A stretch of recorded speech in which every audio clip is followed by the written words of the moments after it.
right, here we go again. Welcome back, or welcome for the first time, everybody, to the Second and Long football podcast. We got NFL trade week this week. Joe, how are you doing today? I'm doing good. I've got my coffee. I've got my little sort of dashboard here, just with all of the trades that happen, all the nice, beautiful, delicious details that I'm really excited to just dig through. Yeah, so NFL trade deadline wrapped up November 1st, and so we're going to be talking about trades in today's episode, but first I want to start off with a trade that didn't happen, and that is the LA Rams trying to trade for Panthers edge rusher Brian Burns, and I just want to say, Joe, I am so sick of these Los Angeles Rams always just trying to sell out and trade for players. Like, when was their last first round draft pick Jared Goff?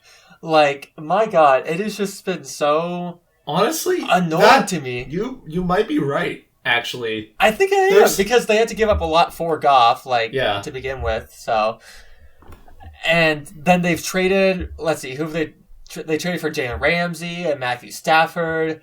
And those are like the first round picks that they've given up, but then they've also traded for random players like Cam Akers. They tried to trade for Christian McCaffrey, not Cam Akers, Sony Michel, and they tried to trade for Christian McCaffrey, but they were ultimately outbid by the 49ers because they didn't have a fourth round draft pick, because they used that to trade for Sony Michel, who's not even on the team anymore. Like, yeah, I mean, it's just so annoying to me. Like, and it's catching up to them. Like, they have like 4 star players and no one else. And the thing is too, they don't have an offensive line.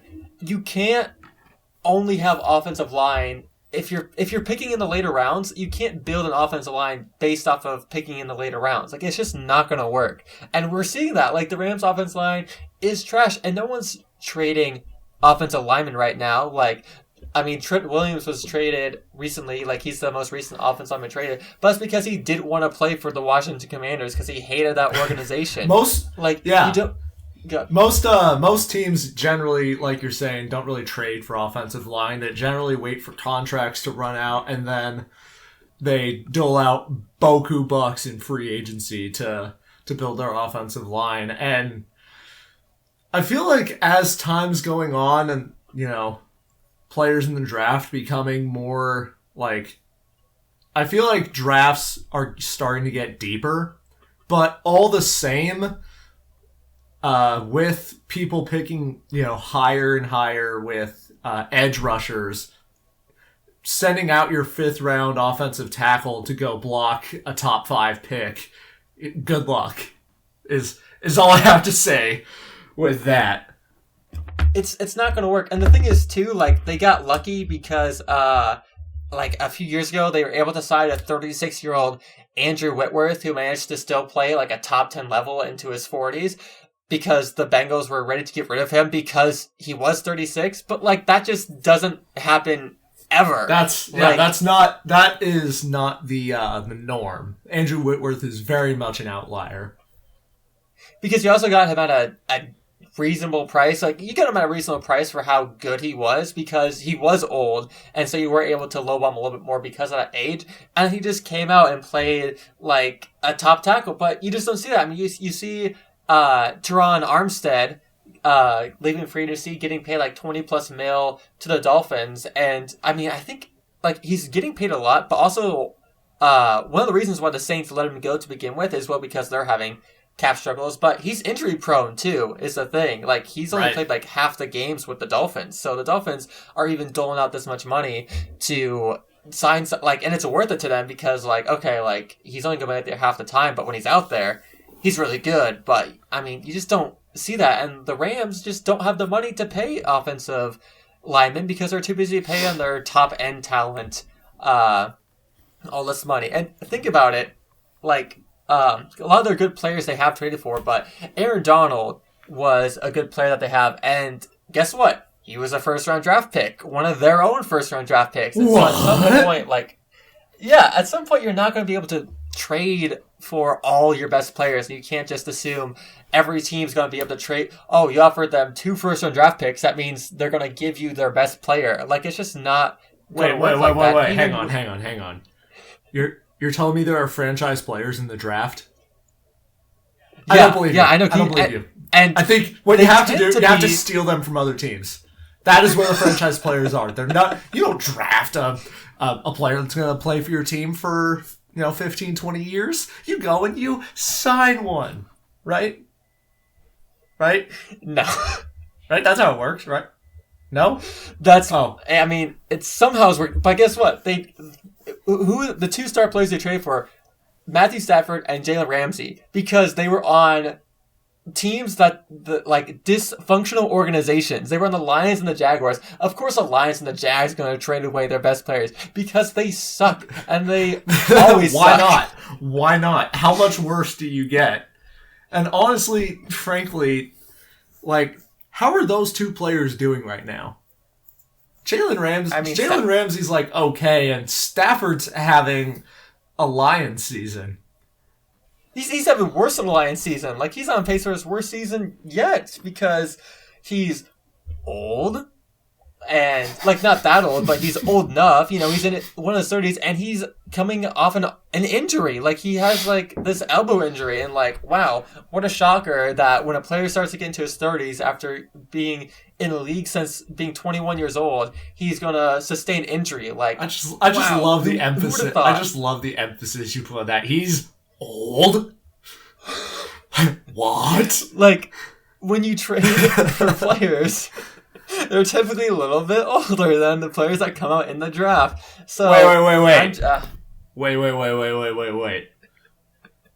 So you're telling me that a guy that's been in the league for 10 years, 15 years, is older than someone that is about to graduate college?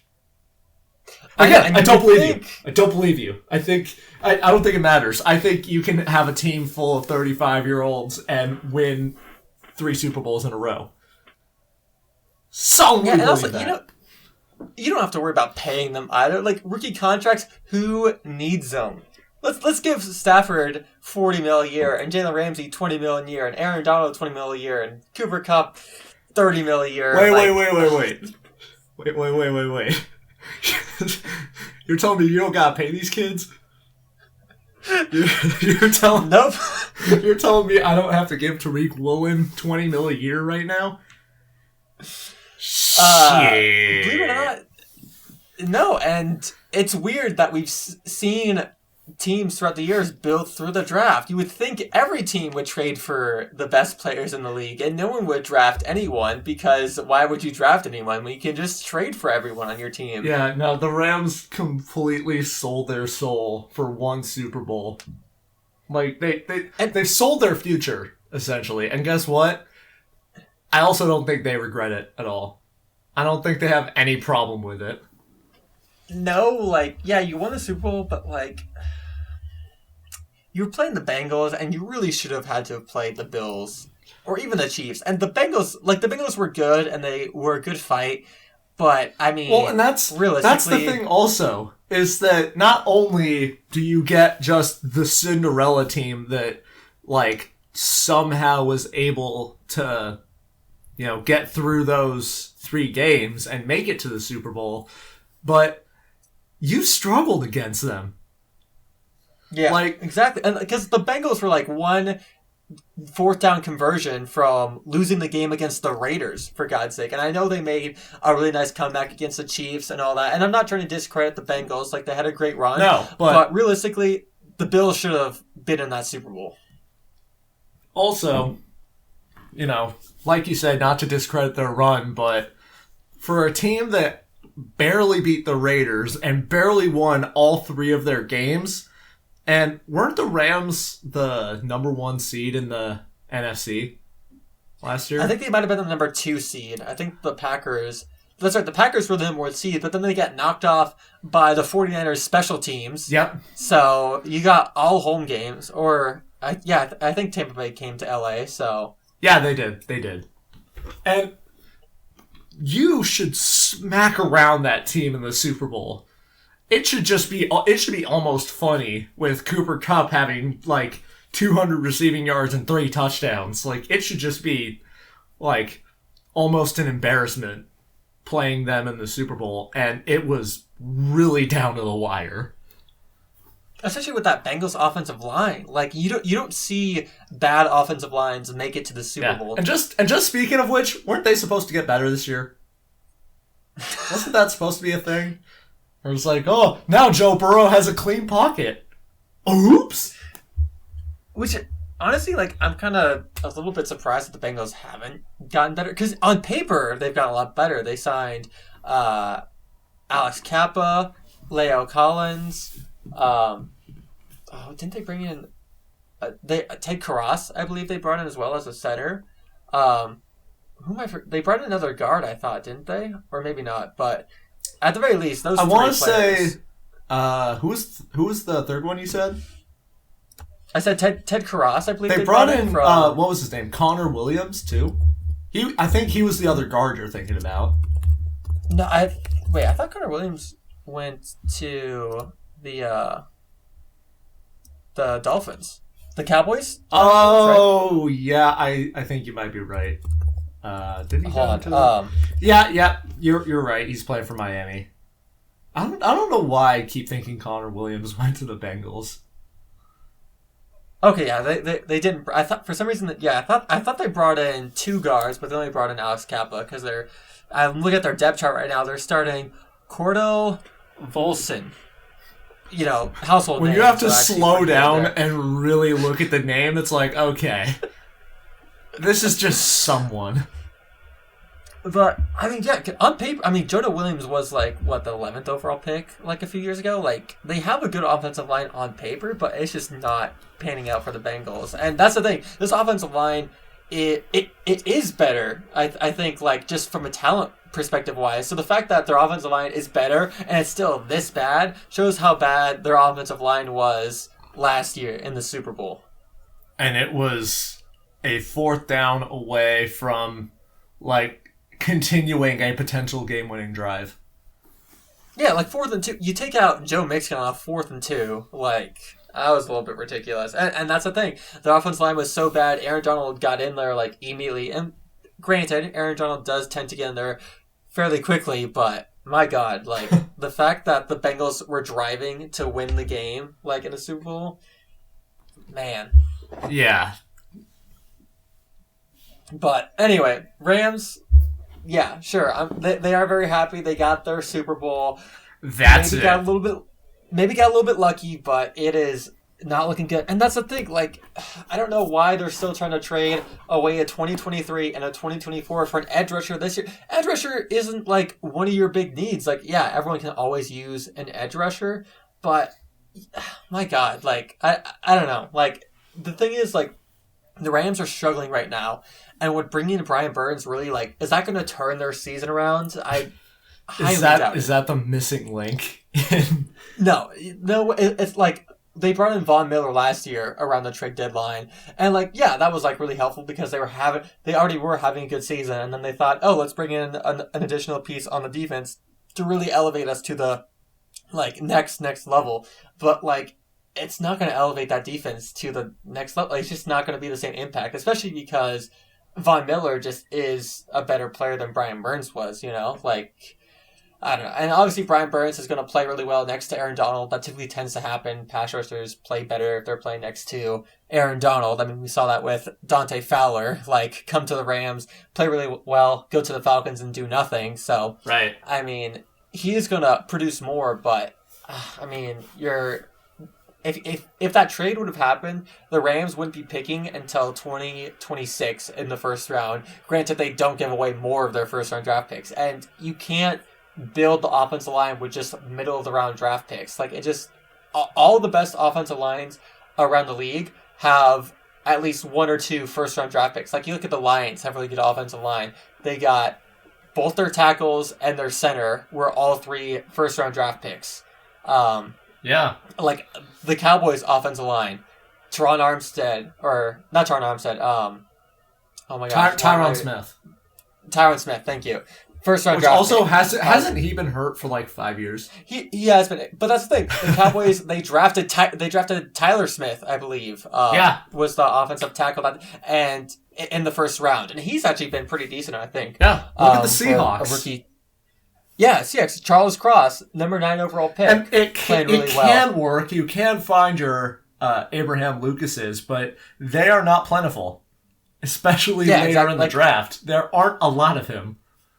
Yeah, especially because the thing is too. I remember when the Seahawks were drafting, when they had the 40 and 41st overall pick in the draft, and when they were on the clock, I was like, okay, here's where we got to take Abe Lucas. So Abe Lucas just somehow fell in the draft because he was one of the top prospects like at that 40th pick. Like he should have been like an early second round draft pick realistically, and he just for one reason or another fell all the way to the third round. And I thought the Seahawks were super fortunate to get him in the third round. But yeah, like you're saying, it just does not work. I mean, we've seen the Chargers too. They have had a bad offensive line for a few years, but they've been investing in the offensive line, bringing in Rashawn Slater and Zion Johnson in the first round back-to-back years, and their offensive line is getting better as time progresses. So you as long as they don't all tear their bicep and their ACLs and MCLs and every other muscle under the sun. Our offensive line's been so battered this year. At one point I want to say not our last game against the Chargers, but the game before that, we were playing our third string center.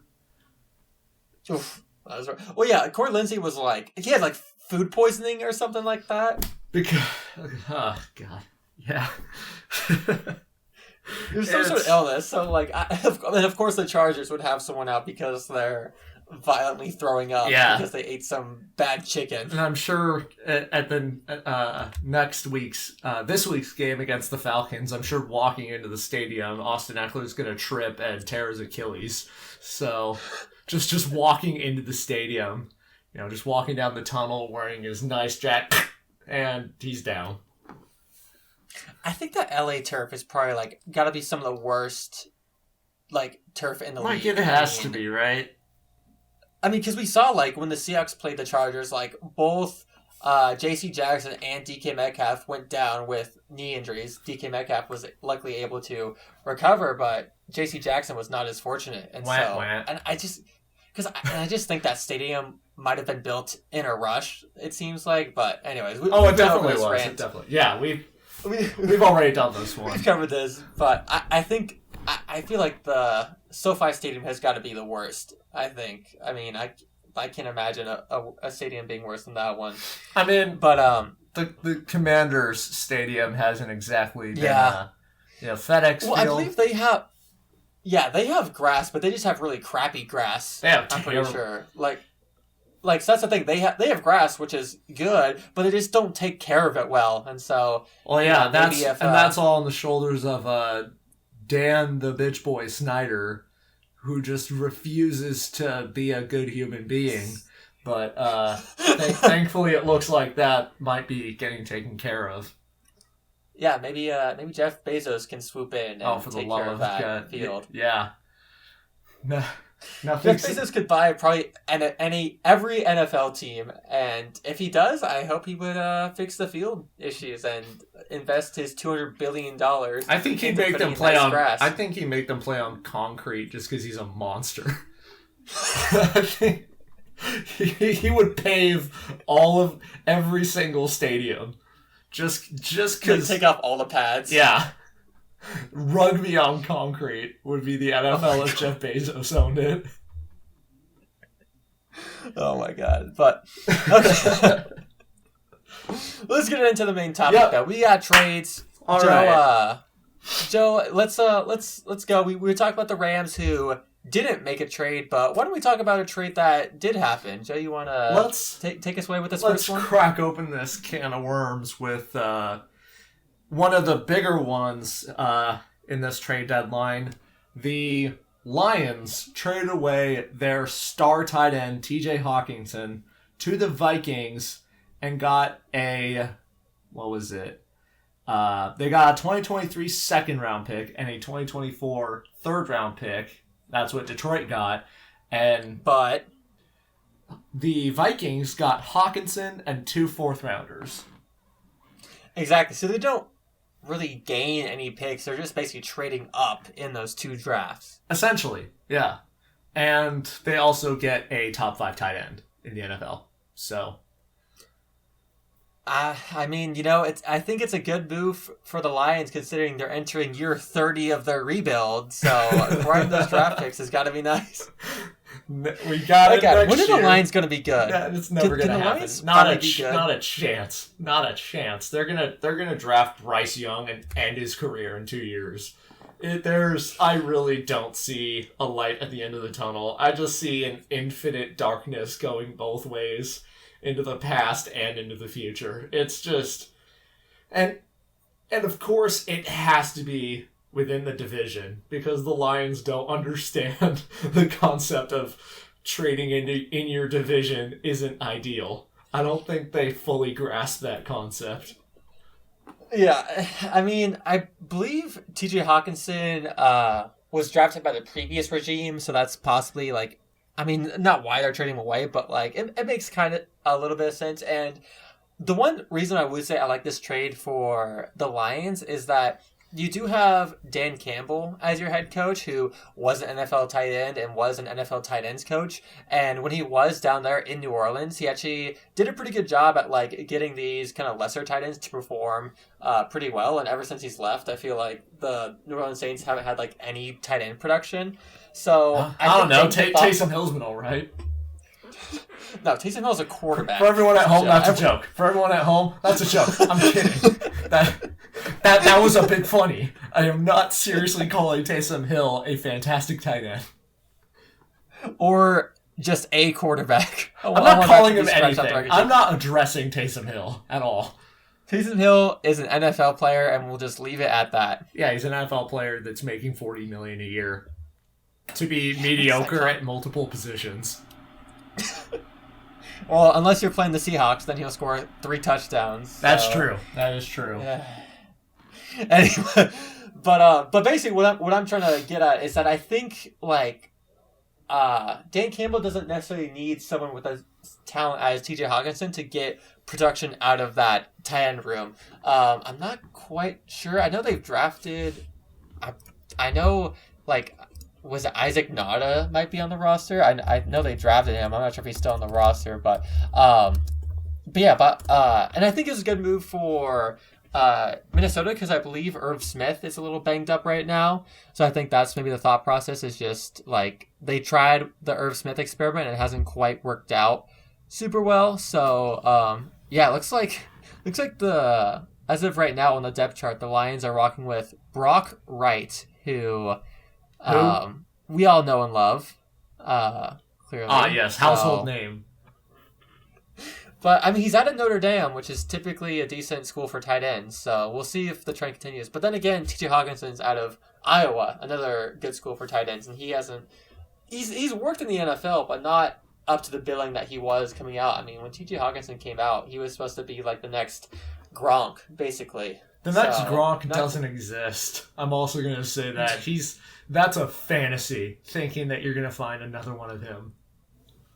That's true. I remember the Lions almost tried to trade for Gronk back in the day before he pulled a little fake retirement out on them. So they've been struggling. Well, didn't it actually end up being like he actually did retire to avoid the Lions? Like, he just made the call and then retired. Like, that's slimy, but I totally get it. Yeah, like, can you really blame him? Such an underhanded move, but I would have done it too. But another question I want to ask you. So, the thing that I don't like is I just wish the Lions just got the 2nd and 3rd round pick. Like, the fact that they had to give up 2 4ths as well, like, you're just trading up. So, like, my question for you is, would you rather do that trade that the Lions did, or just do just the 2nd round pick? The Vikings give you your 2nd round pick just straight up, and so that way you get to keep your 4th round pick, like both your 4th round picks actually. So I'm just like, what do you think about that? Like, I don't know. I just don't like the fact that they didn't get anything new in return. Basically, I don't know. It almost didn't feel like a necessary trade to me. Like, I didn't feel like any of their problems as an organization were stemming from TJ Hawkinson. In fact, I thought he was actually, one of the few people that was actually looking to solve a lot of their just organizational woes and actually be a solid player for them for a long time. And then that immediately didn't happen. And it just almost felt like a blindside to me as a fan, as I don't... Did you hear any rumors at all about Hawkinson being, on the trade block or available for trade? Because I heard nothing. No, I didn't. But I will say something that was funny is it was Tuesday morning, right after Hawkinson got traded. There was this tweet that was it popped up on my feed because I think it was trending because someone tweeted it would have been 20 hours ago. So the day before, on Monday, the night before TJ Hawkinson did get traded to the Vikings, somehow someone tweeted, in their mind they decided to tweet, TJ Hawkinson is going to be traded to the Vikings. And so then after he was traded to the Vikings, people were going back, retweeting that, liking that tweet, being like, oh my god, how did this guy know? So, I mean, I guess I would say that one guy is the guy who predicted TJ Hawkinson was going to the Vikings. So, in this country of ours, 1 out of 400 million people saw that trade coming. Well, I would say maybe and also 5 if you count the GMs, the people involved in the trade. Yeah. And so the GMs, the coaches, and one wizard knew that trade was happening. One probably just hopeful Vikings fan that just threw out a prayer. He just put his dream into just onto the internet, just hoping it would manifest itself, and it did. So good for him. But also, I'm a little bit confused too because I also remember seeing reports that was Brandon Cooks was going to be traded to the Vikings, and one report that I saw was oh, this is definitely going to happen.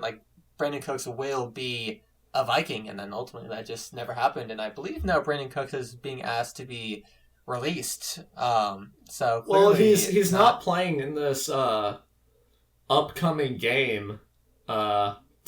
I believe it's Texans-Eagles tonight. Thursday night. Yeah, for quote-unquote personal reasons, Brandon Cooks isn't playing. Which is he's just wanting to be released. Also, real quick, can we say, why is this such a big thing these days where players just decide to sit out because they want whatever they want, and they just you know what, Le'Veon Bell sitting out for a whole year to get a new contract. I think a lot about Elijah Moore right now, just being petty about the fact that he's not as involved in the offense as he wants to be. And I get that, you're a professional, you're in the league to be on the field and to produce, and that's how the only case you can really make in contract negotiations is what you've done to help the team. And if you're not getting any chances, you don't have a lot of leverage going into contract negotiations. But it's just a horrible look to just be so outwardly petty to this organization that's paying you millions of dollars to, catch a ball when it's thrown to you. If it's not thrown to you, tough. It's I don't know, it's hard for me to have sympathy for guys like Elijah Moore, but what do you think? Especially because he's only a sophomore, and it's not like this is prime Julio Jones when he's going into his 4th year isn't getting the ball thrown after he's produced for 3 years at an elite level. This is Elijah Moore was a decently touted prospect. He's a 2nd round pick, came into the league, had a decent rookie year. But I mean, come on, Elijah Moore. Not many people in that Jets offense are producing because Zach Wilson is not producing that well. Man is struggling. He would probably be doing better with Joe Flacco. And yeah, I'm looking at the stats from last year. So he had 500 yards last year and 5 touchdowns. So definitely came in and had a decent rookie season, but not to the point where it's I deserve. I deserve to be the number 2 in this offense.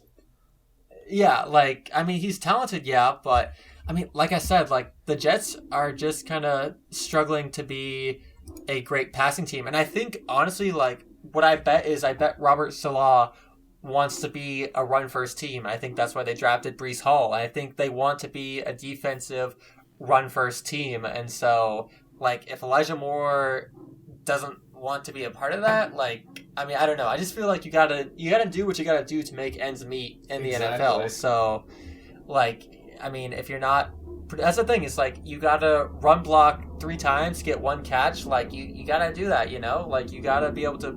You gotta be a selfless player. And I think, like you said, it is a bad look for him to come out here and like clearly like, be petty. Like you got interviewers asking questions like, "Oh, what do you think about your like chemistry with Zach Wilson?" And he's like, I don't know. I'm not getting the ball thrown to me, so yeah, like, you don't what say do you want that. me to do? You don't. Yeah, like You have all the right in the world to think that. You don't say that to a reporter because congratulations, you just nuked any locker room chemistry you have with just about everyone because you're showing just how outwardly selfish you are. Yeah, it's a horrible look. And also the thing is too, like, okay, say maybe like Zach Wilson and Elijah Moore like don't have great chemistry. Like, how is this going to help your chemistry get better at all? This is like when you're what do you think Zach Wilson's going to do? Oh God, dude, I'm so sorry. Yeah, I'll target you 12 times in the next game. Don't worry. Don't, my sweet summer child, please. Don't like rest your little head on the fact that you will get 10 receptions in the next game. Don't worry about it. Like, what are you hoping he is going to do?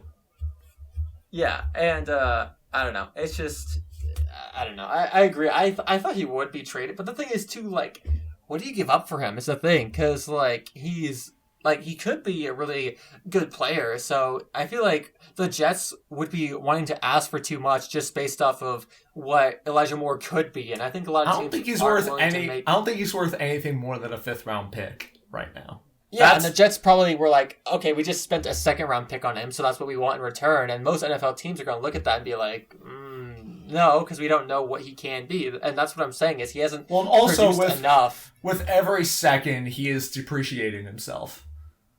Exactly, yeah. Like by not trying out on the field there and like showing what he can be. And I know he's like complaining because he says he's not getting opportunities. Like Garrett Wilson has been showing that he's been a good receiver. Like he's been like out there putting in the work, like trying to get open and make plays, even though the offense is struggling a little bit. And like, but that's the thing, people are saying like, wow, Garrett Wilson was a good pick for the Jets at number 10 overall.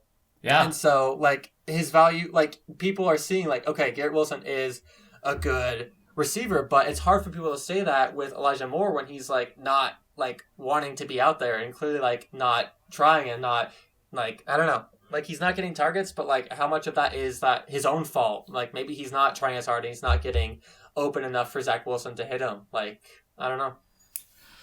And that's the thing. Think we do know that, I don't know, if you're not producing, if you're not getting open, it's going to show. Because he's on the field. That's not really the issue. The issue is he's not, like he said, I'm not getting the ball. Well, have you maybe considered the fact that you're locked every time you come off the line of scrimmage? And also, sorry to cut you off there, just real quick. Okay. This is also completely off topic, but going back to the James Robinson trade from last week, when we were talking about ETN, do you remember how many carries I said I wanted him, like I was hoping that he would be in? Like the 20 range, like 20, 25? And in this last game against Denver, ETN had 24 carries. There you go. And he did well. Then he had like 156 yards and a touchdown. Yeah, I was about to say it was around 160, I thought. So. Yeah. And that's with 3 receptions for 6 yards. What do you do? But yeah, no, and that's 10 more than his season high. So clearly also against a good Denver defense too. And that's against that's a defense with Bradley Chubb, but we'll get there. And and yeah, no, I just think what we were talking about last week is starting to come to fruition, and that's pretty cool. Yeah, which is good because like the Jaguars kind of need a spark, and Trevor Lawrence clearly has not like been looking too hot. Like I think he was a part of the big reason that the Jaguars lost this past week because they had a chance to go and take the lead against the Broncos in London, and he throws a pick to end the game. And as a Seahawks fan, I was very upset with Trevor Lawrence because I want a high draft pick from the Broncos, which is great because the Broncos traded away Bradley Chubb, and so we can start getting into that and what we think about that because I'm pretty happy that the Broncos traded away that player because it'll just make them worse. I know they already have a good defense, and I think they think that they don't need him as much because their defense is playing really well already, and they think that they can just replace him, which they likely can. I know they have some young edge rushers over there in Denver, but no, you don't think so? No, I don't. You don't replace Bradley Chubb. No one fills his shoes, especially not in the near future. I don't think anyone they can put in, no matter how good they show up in practice, I don't know if anyone on the Broncos roster is going to play to Bradley Chubb's level. But also, let's fill in the details here first for the listener. The Dolphins traded a 2023 first-round pick, a 2024 fifth, and Chase Edmonds to the Broncos for Bradley Chubb and a 2025 fifth-round pick. So, the Dolphins definitely got their star in the 2025 fifth-round pick. Definitely. That's interesting. That just feels like a throwaway, honestly. Like, really? Why just throwing that? Like, is that what put the trade over the edge and got them to take the deal? A 2025 fifth round pick? I don't know. I guess I don't know. I don't like the trade for the Dolphins. I feel like it's a lot to give up, honestly. It is for the Dolphins. It is. I mean, also I'm just looking at the Broncos depth chart, and I didn't realize this, but Randy Gregory's on IR. So I guess because that's what I was thinking. I'm like, okay, they still have Randy Gregory. I know they have Nick Bonito as well, but I don't think he's really playing. I know they spent like a second round pick on him. Yeah. And so I'm looking at Bradley Chubb's stats right now. He does have 5.5 sacks, so that's pretty good. 2 forced fumbles actually is nice as well. So, and I'm sure that's with a whole host of pressures and probably a couple QB hits too. Oh yeah. And, yeah.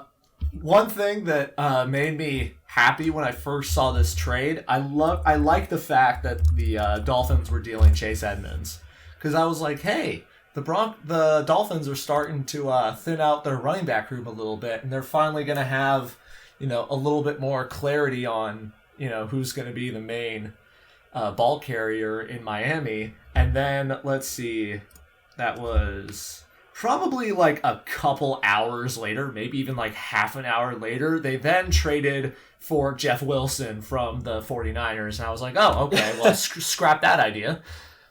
I guess we're still going to have a completely convoluted who's the starter running back room. And what's interesting to me is that this is also a running back room with Raheem Mostert. And now Jeff Wilson's there too. Yeah, Mike McDaniel is clearly just stealing the Niners running back. Every single 49ers running back. But I think, honestly, like, I'd say the Broncos probably won the trade because Bradley Chubb is, I believe, a fourth-year player at this point. So if the Dolphins, they're probably going to have to pick up on his fifth-year option and then have to pay him after that because he's probably going to command a lot of money just because, like, he's produced at a fine level, but he's been injured a lot. But I think just the fact that he was the number 5 overall pick a few years ago does help him, like, kind of leverage. You kind of can't help but pay him. And he hasn't been a bust, so, like, I think that helps him out a little bit, but right. I don't know. Well, giving up. Actually, that actually just reminded me that they just signed him to an extension. Oh, they did? Oh, I didn't even see that. Let's see. Let me read this off too for you. The Dolphins are signing newly acquired pass rusher Bradley Chubb to a 5-year extension worth up to $111.25 million with incentives. So he's making about $20 million a year.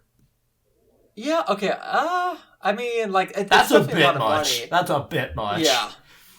Like, But well, the thing 15, about this is 16, you're already. sure, but 20. I mean, the thing is, you're already paying Emmanuel Ogba like 16 mil a year. I think is how much he's making. So now you got two edge rushers like making 36 mil total, and you got to pay Tua still, and Jalen Waddle eventually is going to want some money. Why does Tyreek Hill keep ending up on teams that will eventually not be able to afford him? Yeah, right. How does that just keep happening? I don't. I mean, it's good that they locked him down because if you trade for Bradley Chubb, you trade away a first-round draft pick for Bradley Chubb, and it only plays with you like 1 year. And I mean, honestly, like you're in a tough AFC. Like I could definitely imagine this trade being worth it if you're in the NFC, just because the NFC is so weak right now. But I mean, you still got to get past Mahomes and the Bills in the postseason, and it looks like you're going to end up with the 5th seed because I would imagine the Bills are going to win that division. So you're most likely not going to get a home playoff game. I mean, unless you get really lucky and you somehow end up playing like the 6th seed at some point. But I mean, it just seems like a not the most optimal time to be selling out right now to win a Super Bowl when you got the Bills and the Chiefs looking this good, you know? Yeah, interesting call for sure. I do like the fact though, and I know you also like the fact that the Broncos are a bit weaker now. Yeah, oh yeah, for sure. As a like team, God, that feels good. I know they have some young pass rushers that could be coming in like and filling in the role, but I thought they had Randy Gregory still out there, so that's like the big thing is like okay, like now their pass rush is going to be really weak. But I think their defensive coordinator is doing a good enough job. So I think he's a big reason for a lot of their defensive success. So I think whatever guys he has, he will hopefully, for the Broncos fans, be able to scheme him up in the best way possible. So I think the Broncos defense might take a step back a little bit, but it's not like it's going to go from the best defense to around the worst defense. Well, sure, no. I mean, they still have Pat Surtain and Justin Simmons. It's still a good defense. It's just the front seven is just a little bit weaker. Which, as a Chargers fan and having to play them again and having a torn apart offensive line, I am happy. Give Herbert any time in the pocket against. I think Herbert could get around that strong secondary if there isn't that threatening of a pass rush coming at him. Yeah, because Bradley Chubb does have, like I mentioned, 5.5 sacks, so he has been producing at a good enough level where you do have to game plan against him. It's not like he only has 2 sacks, and so it's like, okay, this guy just who is this scrub, So I do think maybe that's a part of the Dolphins' plan is because you want to have a bunch of guys that if you have a bunch of solid guys that you have to game plan around, it does make it a little bit harder than if you just have one guy you have to double team. So I guess there's the thought of that, but I feel like at this point you got to find a way to part ways with Emmanuel Ogba because you do have Jalen Phillips as well, who's a pretty decent young pass rusher for the Dolphins. Yeah. So I just don't think you need. Maybe don't get rid of You can't afford that man. You can't afford him. Yeah. I think. I just think eventually, I think in this offseason, it's very very likely that we see Emmanuel Ogba. I mean, probably get cut because I'm not sure who's going to want to trade for him. So, but yeah. So, anyways, I think it's a decent trade for the Dolphins. Definitely a better trade for the Broncos, especially because, and I think the Broncos did realize. You want to get really I don't know, trendy for a second. What would you grade these two teams in there in this trade? Let's pretend, okay, we're in school for a second, okay? We're using the A, B, C, D, F grading scale. What grade would you assign each side? Honestly, I would probably give The Broncos, I didn't want to say probably B plus, because I think that's the thing is the Broncos look at the rest of the AFC and they probably think to themselves like, okay, we're probably not going to be able to compete with the rest of this AFC, so might as well try to get some draft capital. Let's just bow out for this year almost. Yeah, exactly. And so you do get the first round draft pick, which I said is huge because I would have thought that Bradley Chubb would have gone for a second. So the fact that they got a first is pretty impressive in my books and kind of caught me off guard. And so... Also, you remember when the Broncos were like, this is a team that's going to be in contention for a Super Bowl. No. Yeah, that's not exactly what played out. Not quite. So... and the thing is too, I think the Broncos are selling out a little bit because they realize it's a tough AFC. Also, they have some pretty rough injuries right now, like both Garrett Bowles and Javonte Williams are out for the year. So they probably look at who they have right now, and Randy Gregory, like I was saying earlier, is on IR. So they look at who's available right now on their team. They're like, okay, probably not going to be able to win right now. With the way the culture is right now, it's very unlikely that Bradley Chubb would have re-signed because very unlikely. I just feel like with the whole vibe the Broncos are giving off are just not like a team where a lot of players are probably going to want to leave when they have the opportunity. Yeah, and also,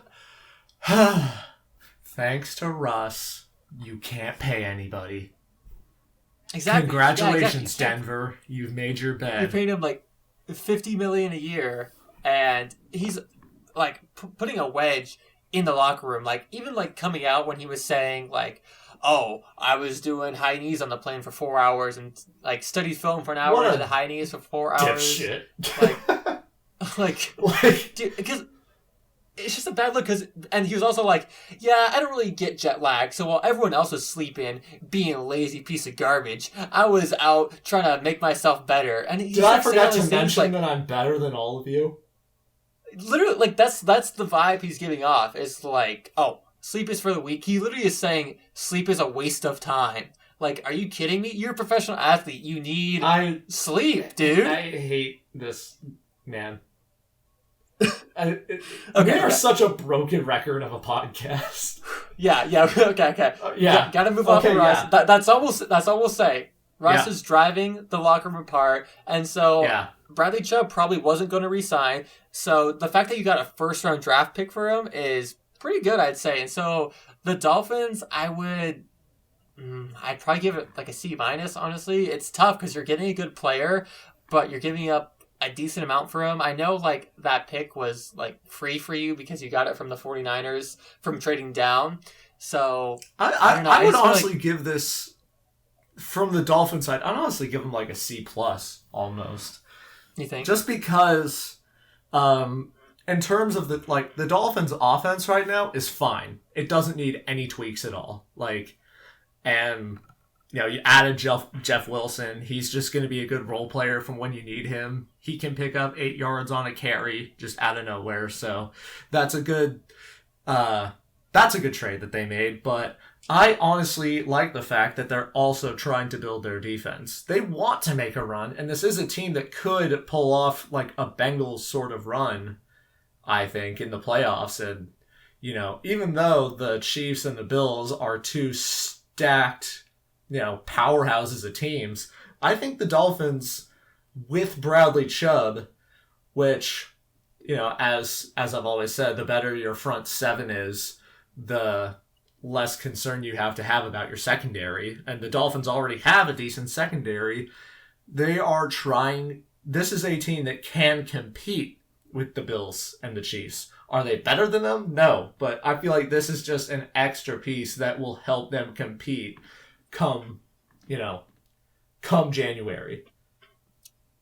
Yeah, I would say I would like this a lot better if the Dolphins didn't have to give up their first round draft pick from all this like scandal stuff. Yeah. So I think that's the thing for me. If it was like a second, would you give like a higher grade to the Dolphins if they were only going to have a second rounder? Yeah, if you're giving him a second, I'd probably give it like a B, I'd say. Maybe Yeah. B plus, honestly, because Bradley Chubb is a good player. And the fact that you were able to lock him down, honestly, like that is another big key to it. That is, okay, that's actually not too bad. So it's not just a rental. But the only reason I don't grade it as high is, like I was saying earlier, like the Dolphins, I wasn't saying this part, Dolphins need offensive linemen, and you need to take offensive linemen in the first round typically. So I would just say it probably would have been best if the Dolphins kept that first round draft pick and took an offensive lineman with that pick. But I do see the value of going all in for it. Like, you see your team is playing well, Tyreek Hill's dominating. You're not sure how much longer that's going to last, because you'd think at some point you might end up taking a step back. It's very, very likely he won't. Like, we see Marquise Goodwin, who's like 32 right now, still blazing for the Seahawks with that speed. So it's very possible that Tyreek Hill might not take a step back with his speed, but that's something you do have to consider, is that, okay, Tyreek Hill has been like very physically dominant with his speed, but I mean, but you never know. Also, too, Deshaun Jackson's still flying past people, so it's very possible that he could, if he stays in shape well, and he doesn't like just let up, he could still keep his speed. But Right. So I understand wanting to, And also, you see, right, like we were talking about last year. Oh my god, like we were talking about last episode. This is also a new NFL where anybody can get a season-ending injury any week. yeah, It's, true. it's So you do the most see, volatile you do have it's nice been. health. Yeah, Yeah, you do see nice health with the Dolphins right now. Tua's playing at a good level, and I think also the thing is, too, you are trying to capitalize on Tua's rookie contract. Right now, the thing is, it's going to hurt because Bradley Chubb's being paid for 5 years, and, you know, within a couple years, Tua's going to need to be paid, and so will Jalen Waddle. So we'll see what happens when that comes, but I do understand wanting to capitalize on these rookie contracts with Waddle and Tagovailoa. And also on the defense, too, you got Javon Holland playing at a good level. He's still on a rookie contract. Jalen Phillips Right. is on his rookie contract, too. So I do understand that. And I can see the value of, like, going out and just going all out for it, because you do see the Bills and the Chiefs playing well. So you are trying to compete with those guys. And so, you know, I do respect the Dolphins for trying, but I'm just not sure how much I love the process, because if they don't, like, win the Super Bowl this year, which I don't think it's very likely that they do win a Super Bowl, then, you know, it'd be better to have that first round draft pick take an offensive lineman, because you still need to protect Tua's blind side on that right side. So right. I don't know. What would you give you gave the Dolphins a C plus? What would you give the Broncos for this trade? The Broncos, I would probably, let's see, I mean, taking everything into account, I'd honestly give them like a C. I would, in my mind, the Dolphins won the trade. I would probably give them a C. Yes, you got a first round pick. It's the 49ers pick, and the 49ers are really starting to get in the groove, especially with McCaffrey now. So that first round pick isn't going to be, you know, you could end up, you know, taking, like, who did the Patriots get last year? A guy that was supposed to go in like the hundreds, and they took him with the 28th pick. So okay, I will say you're talking about Cole Strange. And Cole Strange, honestly, that's what it is. Cole Strange has been pretty solid for the Patriots. I remember this is actually what I was going to, like, real quick. What I was going to bring up earlier. The Rams, they laughed at the Patriots for taking Cole Strange in the first round, because they were like, "Oh, we were looking to take him with our fourth round pick." That's the thing. These players, like, even though they should go in the fourth round, are getting taken a lot earlier. So that's what I wanted to bring up too with the Rams, is the fact that, like, they think that they can take these players with the later picks, but they can't. And that's what I'm saying. Cole Strange has been solid for the Pats. Like, I mean, he was worth, like, a decent pick. Like, I don't think he should have gone out of the second round with the way he's playing. So just, again, another thing too to pile onto the Rams is, like, they think that they can take these solid offensive linemen, but it's because of the need of offensive linemen, people are willing to reach on offensive linemen. But and also, just real quick, I don't know if you guys can hear this through the microphone, but my neighbor's dog is going absolutely nuts right now. Like, I don't hear anything on my end, so that's good. That's a little bit more reassuring. It keeps popping up on my audio recording, but yeah, I don't know. That puts character into the character of the show. All right. Let's see. Do we want to go to the next trade here? Yeah. This is a fun one for me that I'm pretty excited to talk about. The Steelers traded away Chase Claypool to the Bears in exchange for a second-round pick. Yeah, and it's the Bears' second-round pick, not the Ravens. Just want to bring that up. And not the Packers.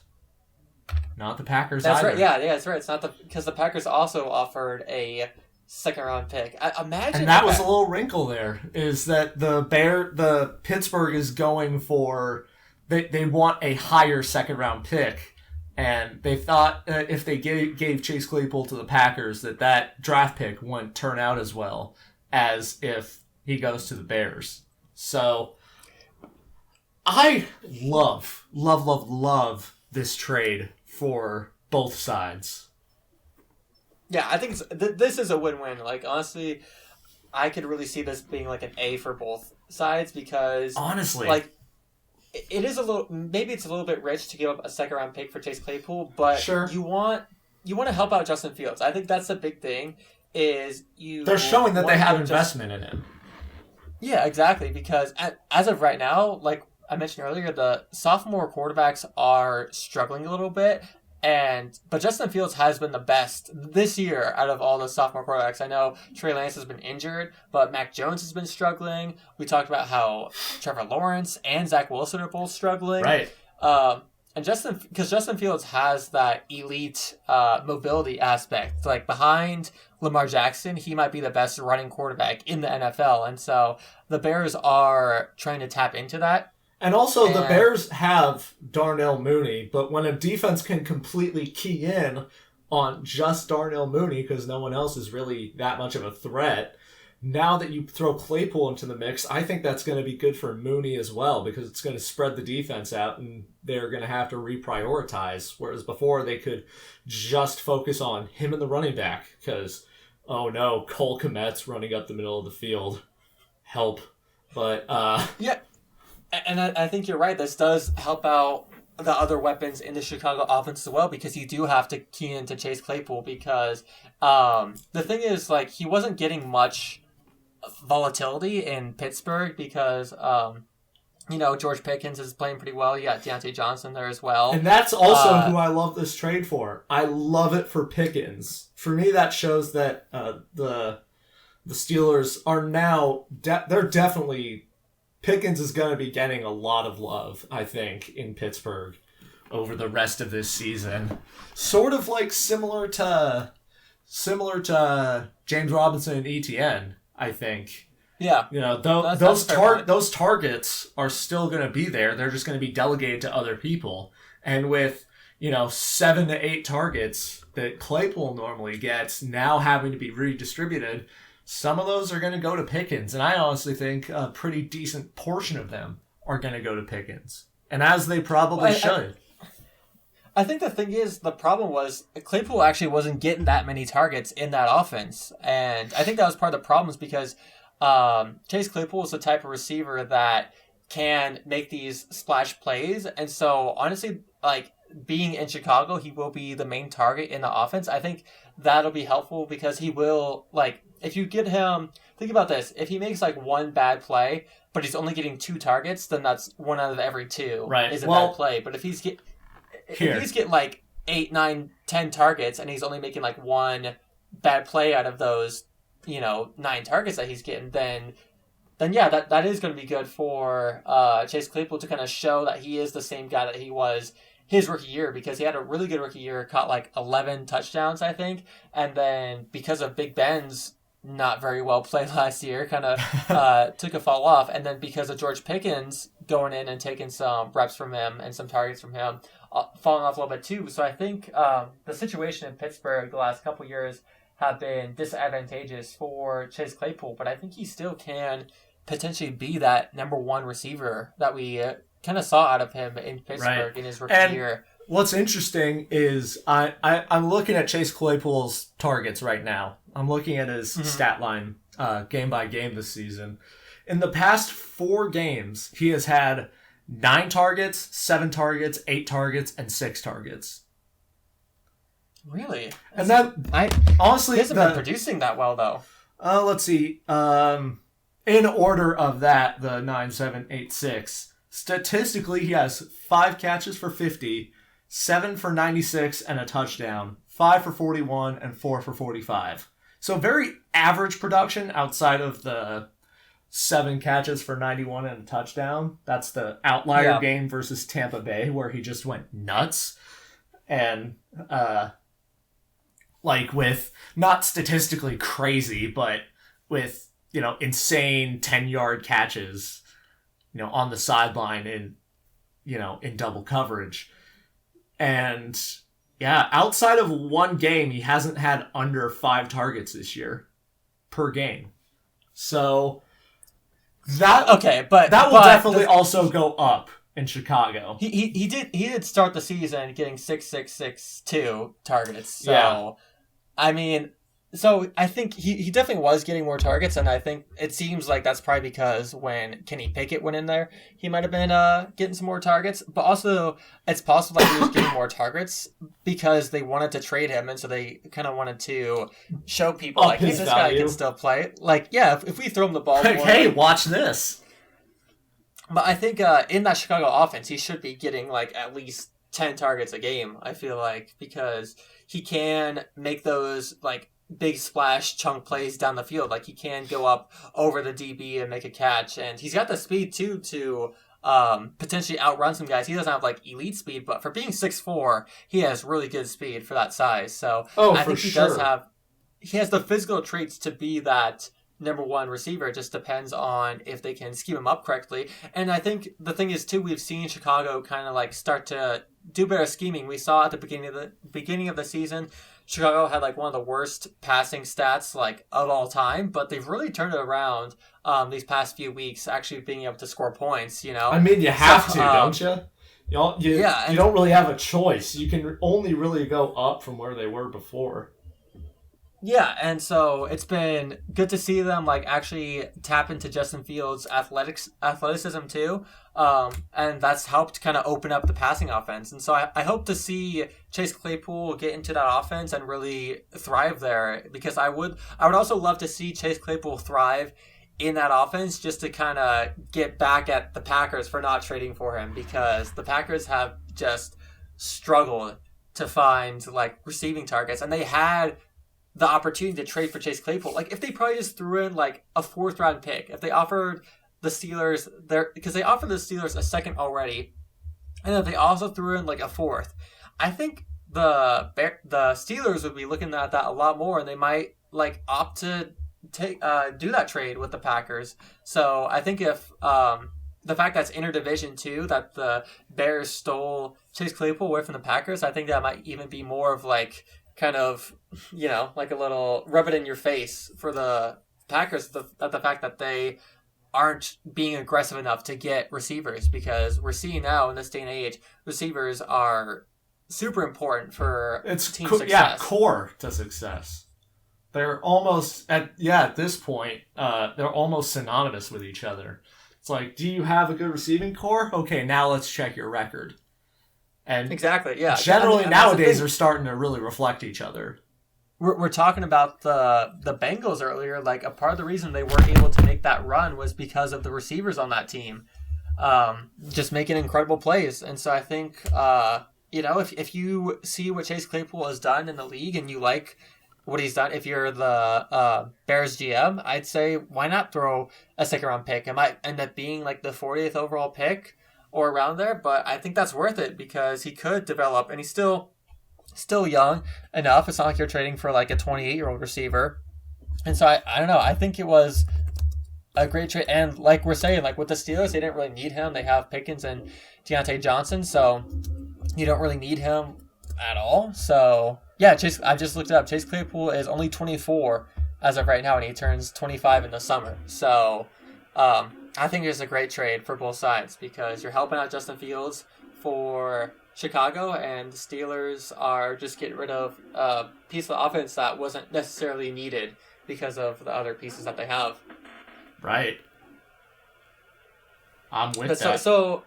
So would you also give this an A for each team, or I'd say so. For grades? I mean, yeah, there really isn't any, strong downside for either team. You can argue that second round pick is maybe a high price, but you're trying to help your very young quarterback succeed. Sometimes you might have to overpay a little to get him talent.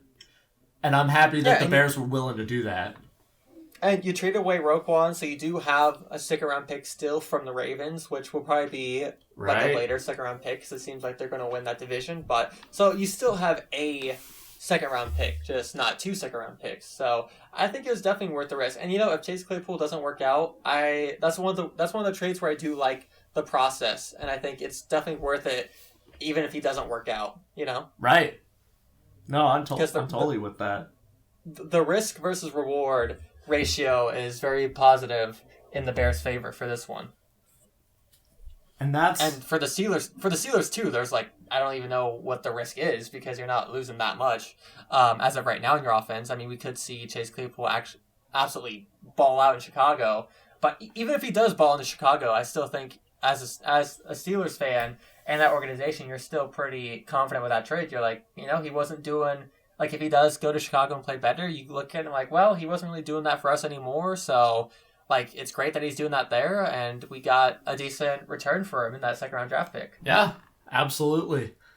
I don't know, it's just a good look for both sides. There's not really anything more to add to that. It's now just a matter of watching how he produces and how he fits into that offense. But yeah, exactly. All right. So it's a little bit of a gamble. But speaking of gambling, you want to talk about another receiver that was traded? Wow. Oh, hat off to you for that transition. But had to throw that one in there eventually when we started talking about this guy. No, I like that. So this is going to be last trade of the day. The Jaguars traded for Falcons wide receiver Calvin Ridley. And the trade can be worth anything. Who knows? Who knows what the... It's one of those bizarre conditional picks I think we've ever seen. Yeah, it's the Falcons are trading Calvin Ridley to the Jaguars. And who knows what they're getting back? Could be a fifth-round pick. Could be a second-round pick. Could be, I don't know. I guess we'll see. I don't know. It's kind of a gamble. You're kind of just, you're putting, you're really asking the dealer to hit here, It's, because I think the trade how many other casino references can we fit into this? But if you extend Ridley to a big deal, then I think it is a second round pick. If he plays well enough, then it's a third round pick. If he doesn't play at all, then it's a fifth round pick. It's just absolutely wild. Yeah, and I would love this to work out. I would love for Calvin Ridley to play next year and really break out of his shell, have a 1,300, 1,200 yard year. Do I think that's gonna happen? Probably not, but it's a nice fantasy. But the Falcons rid themselves of a guy that put a little bit of money on a game, and they got question mark in return, and the Jaguars get a pretty good receiver. They get someone with a lot of talent. Yeah, and I think it's great too, because the Jags are missing a real outside the numbers receiver. You got Christian Kirk doing everything he can from the slot, so I think and Zay Jones is about the same archetype. Yeah, and I think, Calvin Ridley is just going to come in and do what Zay Jones is doing, just at a much higher level, because Calvin Ridley is a really productive outside receiver. And so I think having Christian Kirk on the inside and Calvin Ridley on the outside is going to they're both going to benefit from each other, because I think they're both probably like number 2 receivers. But if you have 2 really high end number 2 receivers, then they both can kind of be about the same production as you would get from a low number 1 receiver. Because we saw what Calvin Ridley did with Julio Jones back with his Falcons days when he had his best season. Then when Julio Jones left, kind of fell off a little bit, so he clearly needs someone else in the offense to really produce. And the Jaguars are so spread out in talent. Like, everyone can play at almost the same level. In my mind, that's what I think when I see the Jaguars. I just see like 6 of the same player on offense, 5 or 6 of just the same kind of guy. But I think we've seen what Christian Kirk can do. Yeah. I think Christian Kirk is pretty, could potentially be one of the best slot receivers. And not the best, I'll say, but one of the better, true slot receivers we could see from Christian Kirk when Calvin Ridley's in there and taking a lot of attention away from it. Because I think that's a big problem right now is Christian Kirk is clearly the best receiver in Jacksonville, so a lot of attention is going towards Kirk right now. The Darnell Mooney both effect. Those guys. Exactly, but with both those guys in the offense next year, and that's great too, is it's next year Calvin Ridley's going to come in, so the Jags aren't having their best season right now, so they can continue to lose games, get a top-end draft pick, maybe still take a receiver with that top-end draft pick, realistically. And then you could, if you take a receiver with a top 10 pick for the Jags, and you got Ridley, Kirk, and whatever receiver out there, then there really is no excuse for Trevor Lawrence not to succeed, especially if Travis Etienne continues to his breakout as well. Then you have a really nice core around Trevor Lawrence. Oh, absolutely, yeah. And from the looks of it, Trevor needs all the help he can get. Yeah, I'm a little critical on Trevor Lawrence right now, mostly just because I'm a little salty that he wasn't able to beat the Broncos and help out my Seahawks. But, I mean, realistically, you would hope, coming into the season, the Jags weren't that great, and you would hope, okay, the Jags aren't that great, but hopefully Trevor Lawrence, not necessarily that he needs to, elevate you guys to the next level, the Jags and also, level, but hopefully Trevor is someone that you can hold at that standard. Exactly, yeah, he was very highly touted. Yeah, this isn't Mac Jones or Trey Lance. This is Trevor goddamn Lawrence. This was, the next Elway, but also Montana, but also Brady. Supposedly. Also Andrew Luck. Oh, yeah, and don't forget, just a hint of Michael Vick plus Lamar Jackson. That's who this guy was coming out of college. It's this is just will be the best quarterback of all time. Just, he will be. There's no way that he looks like this in college and just doesn't, easily translate to the next level. And now he's a little bit better than mediocre, which is not awesome. Because, like I said, you can't hold him in the same standard as, Justin Fields. Because Justin Fields coming out of college, good with potential, but definitely a project. Trevor Lawrence was not a project. Trevor Lawrence was really refined coming out and was supposed to be, have that Andrew Luck effect where he comes in immediately to a crappy team and takes them to the playoffs. Yeah. And but I think the goal was for Trevor Lawrence to come into this year, kind of had a rocky rookie year, but you're hoping with... So, if you do want to forget all the college stuff and you want to just look at NFL, okay, it doesn't matter what he did in college. We're just trying to, he was great in college, but right now let's, give him a little bit of slack and didn't have a great rookie year, but you're hoping he can develop a little bit more. Maybe, if he didn't have a good rookie year, you put a lot of blame on Urban Meyer. Totally fine. Yeah. And so you wanted to see, okay, maybe you do kind of have not a great season and you're on a not very good Jaguars team, but you want to see Trevor Lawrence do well, and you didn't want Trevor Lawrence to be the reason that you're losing games. But as of right now, Trevor Lawrence has been the reason that they've lost some of these games. And he's turning the ball over. I think against, he had 4 fumbles against the Eagles, I believe, if I'm not mistaken. Was it 4? Hang on. I think so. And he comes out against, go fact check that for me. But I'm pretty sure. Go check that for me. I think he was a rainy game too. To be fair to him, like, Okay, but still, come on. everyone plays in the rain. Like it's not like he's getting a wet ball and the other team's getting a dry ball. You know, And oh my god, yeah, 4 lost fumbles and a pick. Yeah. Yeah. So I mean, like I said, 5 he's been turnovers. the reason. Yeah. Huh? 5 turnovers. Yeah, 5 turnovers. You threw a late pick in this game against the Broncos. As someone that's going to go on to be a coach, 3 turnovers is when you like really got to sit your player down and be like, hey, what's happening out there? Yeah, like hey, 5 let's is like relax, pull let's him. play a little safe. Yeah, 5 is pull him. Like, and yeah, the Eagles are a really good team, but especially like after you have like your second fumble, you should probably think to yourself like, okay, like it's a rainy day out, like I need to like grip the football a little bit harder. Like maybe when you're standing in the pocket, like have both hands on it, so that way if you do get hit, like it's not just gonna come flying out, you know. So, but yeah, it's been a little bit disappointing for Trevor Lawrence. So that's what I'm saying. Like, hopefully, like if you want to find an excuse for Trevor Lawrence, hopefully the excuse is that okay, he just needs some better receivers. And next year, once he gets those better receivers, maybe, like I said, you spend your high-end pick on another receiver. Maybe you spend it on some more offensive line help to help him out. And hopefully by year 3, that's when he can finally take that next step up to be the top 10 quarterback that he's supposed to be. I like the way you think. I think, yeah, really, it like next year will be very telling for the rest of his career.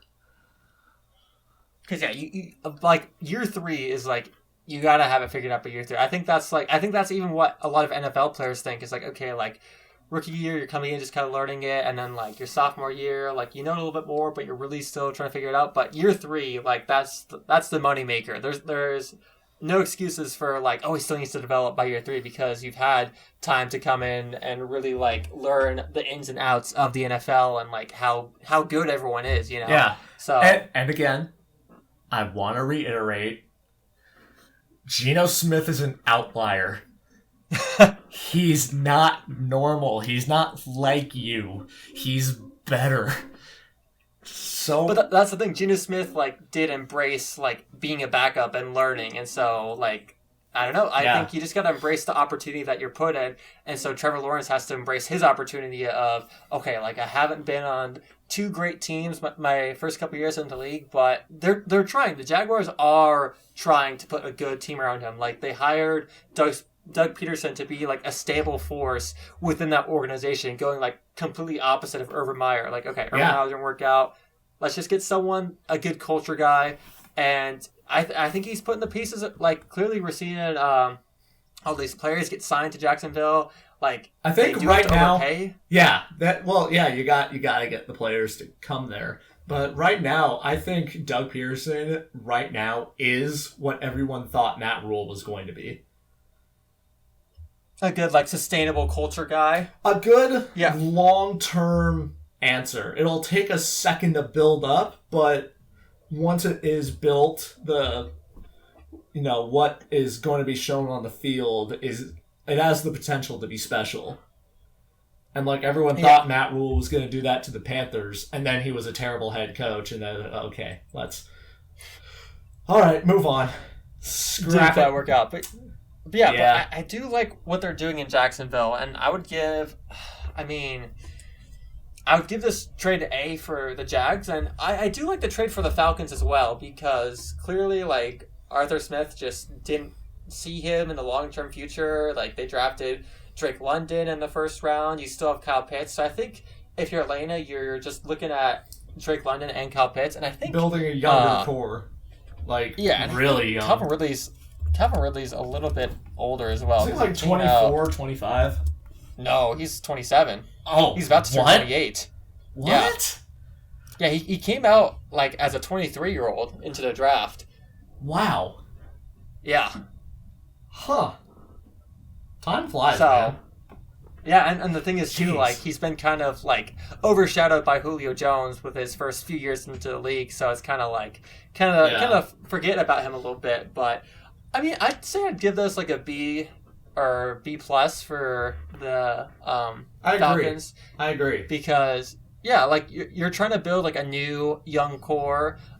You're not like I still don't know what they're going to do with Mariota. He's playing well, but he's probably not the future. So you are just trying to build like a new sustainable future. And I don't think Calvin Ridley's just in that plan because, like I said, he's going to be 28. He turns 28 in December, so he's about to turn 28. So probably not in your long-term plan because you're probably going to be like if you're going to be good, it's going to take a few years, and so that at that point he'll already be like 30. So no point in really keeping him around. And honestly, if my grade for Jacksonville, I would give it an A-. A-, yeah. Because for me, fair. I would give it an A without question if Ridley was playing now. I kind of like the fact that he's not playing now because you're not going anywhere. So, but I do see the fact that you do want to help out Trevor Lawrence now for his confidence. So there is that aspect. But so I say A- because it's a great investment. It's a great investment into the future for who knows what you're going to give up. Maybe you give away Trevor Lawrence and 5 first-round picks, or maybe you give away a 7th-round pick in 2040. Who knows? That's the thing that I like, too, is like, if the Calvin Ridley experience doesn't work out... You're not giving up a lot. You're not giving up a lot. And that's, like okay for... That's the thing, too. Like, for the Falcons, like, if Calvin Ridley doesn't work out in Jacksonville, he probably wasn't going to work out in Atlanta, so... And that's kind of like getting capital off of him. And if he does work out, then you get a decent draft pick from him. So it kind of like, in that sense, if you think about it, like kind of another, like a win-win for Atlanta as well. Like, Jesus. So, yeah, so I'd give it a B for Atlanta, maybe even B plus a little bit. I'm feeling a little generous. Yeah, I mean, when you put it like that, when you put it as like, no matter what, you don't exactly lose. Yeah, it's hard not to like it. It's hard to not like it. What a weird deadline. What a weird trade deadline. Yeah, I think most trades in NFL history for the trade deadline. Yeah, 12. Whew, man. 12 trades. And, yeah, like, some surprise names, it's interesting to me because there were a lot of surprise names being moved, like T.J. Hawkinson, and then there were some names that weren't moved, like Cam Akers and Brandon Cooks, and Elijah Moore could be a surprising name too. So yeah, just quite a bizarre trade deadline. Yeah, and frankly, I didn't think Ridley was going anywhere either. But I mean, I guess it makes sense that he did. Yeah, like kind of like a lot of people just kind of forgot about Ridley, to be honest. Like, well, yeah. So, how do you keep thinking about him when he's not on the field? Exactly. All right, but an hour and 22 minutes. Yeah, I think that about does it for us. All right, ready to put a bow on it? Oh yeah. All right. Sure. Thank you, everybody, so much for tuning in again this week. If you want to go ahead and give us a follow over on Instagram at 2ndandLong Podcast, and if you want to go find us on TikTok at 2ndandLong, we really appreciate it. Thank you guys for tuning in this week. My name's Joe. And I'm Gabe. And we will see you guys in the next one.